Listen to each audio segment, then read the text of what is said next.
Kjo është një smundje tjetër e kësaj shoqërie, e cila vjen që nga komunizmi, një shoqëri e shtypur, një shoqëri e cila nuk beson tek publika, nuk beson tek e përbashkëta, dhe një shoqëri deri diku edhe komprometuar me rroga, me kërcënim mbjetese, me licenca që dikush ka një punë. Nga ana tjetër, një shoqëri e cila është mësuar edhe ose është ushqyer me cinizëm, me disa smundje tjera të mos besuarit tek tjetri, të parit tjetrit ku e ka hallin, ku e ka qëllim, ku po ma fut, ku, do të thënë, kështu është edukuar në thelb shqiptari, nga që ka parë vetëm keq gjithë jetën e tij dhe nuk beson tek askush, nuk beson tek i riu, nuk beson tek i vjetër, nuk beson tek njëri dhe nuk beson mbi të gjitha që fuqia e vet protestuese mund ta shpëtojë nga të gjitha këto. Nuk beson te kjo.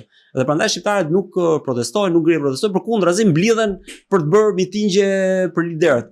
Por tashmë të paktën kanë fituar zgjuarsinë që as për liderët nuk mblidhen më dhe kjo është gjysma e punës. Të paktën i kanë lënë të vetmuar liderët e tyre dhe shohim që edhe protestat e Berishës, po edhe në Ramës nuk i shkojnë ku nuk mbush as karriget kur mblidhet në shesh. Pra të dy liderë janë të vetmuar nga turmat që dikur i kishin përballë cilëve egzaltoheshin dikur.